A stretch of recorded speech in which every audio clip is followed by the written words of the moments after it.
Hi, I'm Steve Lentini, and this is my live event. And I recorded one previously. Apparently, the sound, I had the microphone on mute. So if you could read my lips, then you got most of it. If you can't, then you'll listen again. Perhaps it's up to you. So this is about a few reasons sales teams don't perform, they don't execute at their best. And I'm going to share with you why I think some of the information here is important, and then I'm going to challenge you to do a few things. So here we go.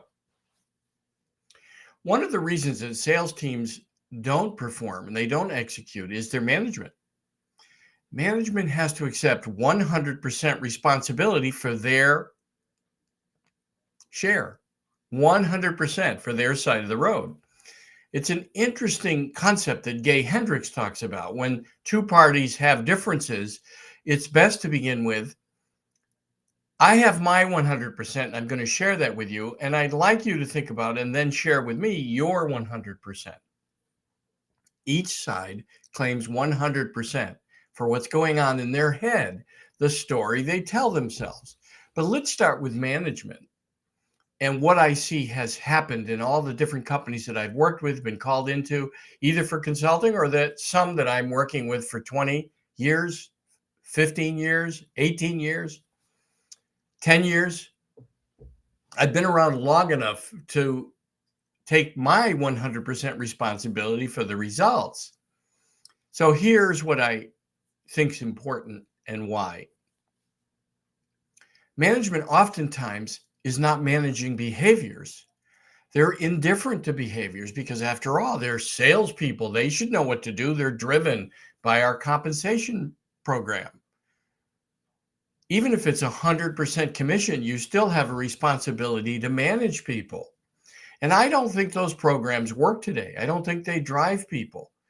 Salespeople today want to have a healthy base and then clear boundaries around how they make a bonus. And bonuses should be based on driving a behavior.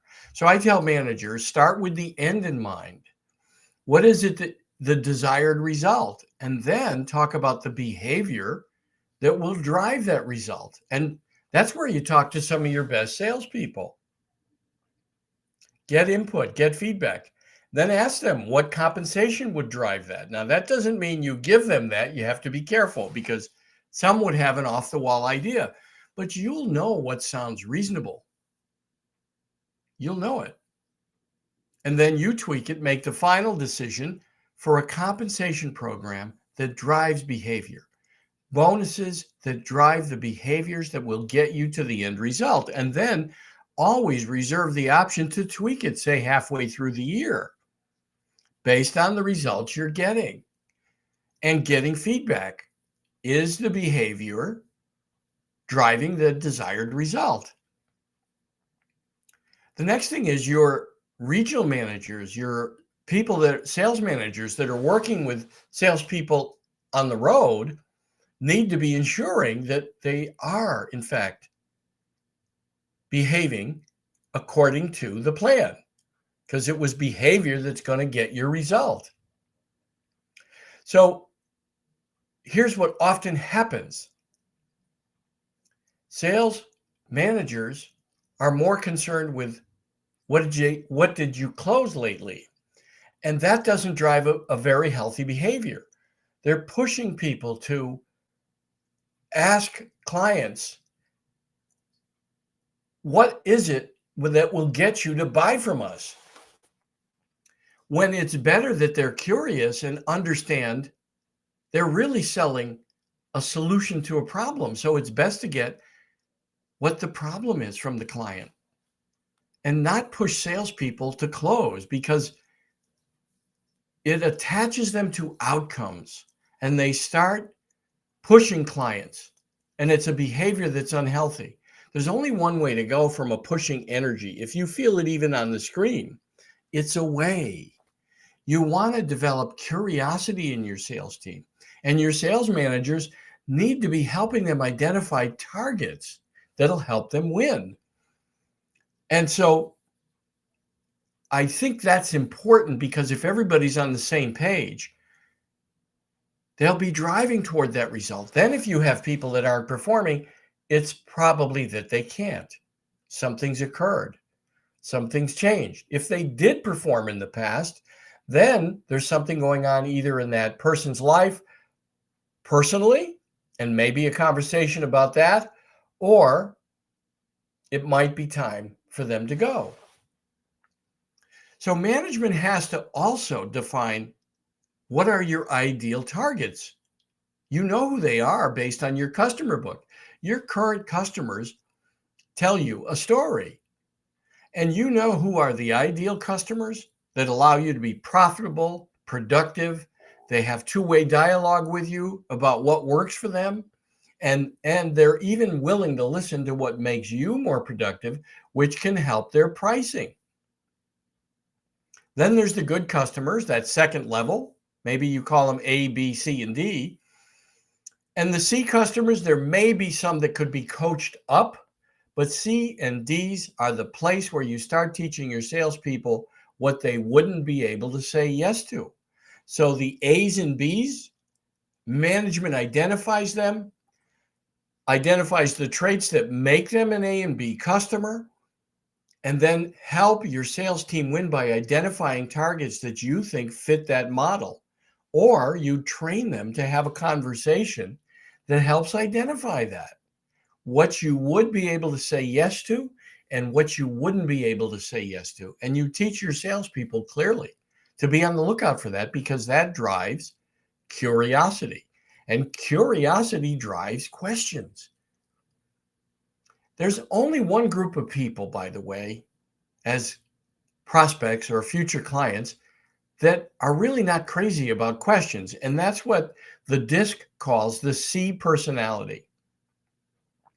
The C personalities, that's the one exclusion to the rule that says to salespeople, and this is a lot of training programs teach this, your client should be talking 70 to 80% of the time. You need to be asking questions. Well, not a C type personality. You have to give them the baton early with things like this. You must have a lot of questions. You gave us the appointment. We're grateful. Thank you very much. Why don't you start with what you have questions about and let them drive? The rest, except for D's in the DISC, the D's are very direct. You want to ask them short and sweet questions, and you want to give them short and sweet answers, and or ask them if they'd like to hear the details. Would you like to hear more about that? They'll tell you. So it's about understanding how to help your teams win, and that if things aren't, if results are not where you'd like them to be, they're below your expectations, first start with management. I think that's important. You take your responsibility. And then once you've identified what you can do better as management, now you work with the sales team, asking them individually, not as groups. Recently, someone shared with me how the management brought them in as a group and said, well, we're just not hitting expectations and we might have to let a few of you go. I mean, it's so old-fashioned. Instead of working with people individually, asking them what's going on in their territory, what is it that they see, what are some of their challenges, and then sharing that, well, we're not hitting our expectations as a group, as a unit, as a branch, and we need to get some ideas. So we're going to do a brainstorming session with everyone to get some ideas about how we can stimulate sales. And first, we wanted to do a fact finding with you all individually. A lot of times companies have poor service problems. They have challenges in the support and service departments that support sales teams. And so what happens is it demoralizes the sales team, and management hasn't identified it. They just keep whipping the ox, so to speak, and it's not a very healthy behavior. So first, managers, it's important. Understand what your share is, if you have some responsibility, and I believe you do, because we're all creating our own reality. Then you have a dialogue because a dialogue creates a joint reality. It's a way to create a new joint reality. And that's part of communicating as a manager. And so I challenge you first, identify your 100% as managers, then go to the sales team individually for people that are not performing, or maybe they've been flat for a few years, and ask them, get their feedback. Now, the other thing is that their sales managers are probably not doing is helping them manage their time properly. They need to invest their time in the 20% of prospects and customers that are giving them 80% of their result. And that's easy to do. Management should be helping them with that. It can help them become more productive. But first, it's an exercise. Where are you spending your time? I'm going to travel with you next week. I want to understand where you're spending your time, with what customers. And maybe you have them keep a journal of who they called on and the customers they're spending time with and some of their challenges. You can help them win with healthy time management and teaching them about the Pareto principle. So the next thing I have is oftentimes salespeople are so attached to outcomes because management's driving them with what did you close lately that they overpromise and underdeliver, and they set the company up for failure. Or they're so attached to outcomes, it affects their sales behavior in front of a client. They're more pushy. They're pushing to close. And it just moves people away from the desired outcome. As I've mentioned, a pushing energy, there's only one way to go from it. A pulling energy is curiosity and questions where you're educating your sales team that it's okay to find the fit. It's perfect to understand what we would say yes to and to have questions that help you uncover what you wouldn't say yes to. So you're teaching them to find the fit for the client and for you as a company. And then you're showing people exactly how to underpromise and overdeliver. So when you say you'd like that software within 6 months, what if that didn't happen? What if I said it? I've seen it typically takes us 8 months or a year to get it right, especially in software. It's amazing how many salespeople and how many companies actually encourage this behavior where they overpromise and underdeliver. I worked with a company who the president, who also was the owner, used to say, just tell them we can do it. Well, they said they want the change in 3 weeks. Tell them we can do it. And I discovered they didn't even have that option. And they were going to get the programmers scrambling to write it. And of course, you can imagine how it turned out. A disaster. It's better to be upfront. Typically, what we've found is it takes 6 to 8 months to really do a new feature in a software program. We can customize it for you. We've done it, and we may be able to hit a better time frame, a quicker time frame. But what would you prefer? Would you prefer us to get it right or to make you a promise we couldn't keep? Customers appreciate that frank, upfront language. And that's part of the training program. Like, what are the best training programs? And how do you know you're going to get a return on investment with training? Well, I'll tell you a few things and what I think is important. It's important to have reinforcement training, not seminars. Seminars, while it might be great entertainment, a speaker at a sales meeting, it's never retained. Half is gone in 2 weeks. In order to change behaviors, you need a reinforcement training program that includes coaching. And it includes things like the universal laws of success, teaching people how they show up. It includes 360 feedback. It includes how to have a dialogue about finding the fit and being able to say, we wouldn't be able to say yes to that. So it's teaching them to be a whole person, to be present, to be mindful. And those are some of the questions you need to ask about your training program. Does it include self-awareness? Does it include the universal laws of success and some of the different ideas about successful people and how they conduct themselves? Does it include reinforcement training? Does it include detaching from outcomes and curiosity and building self-awareness and mindfulness and presence? And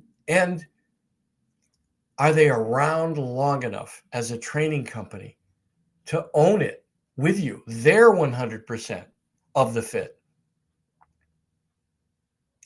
I've got clients for 19 years, 15 years, 18 years, 12 years, 10 years, 9 years. I've been around long enough to share the success and to be around to tweak it when things don't work, to make changes.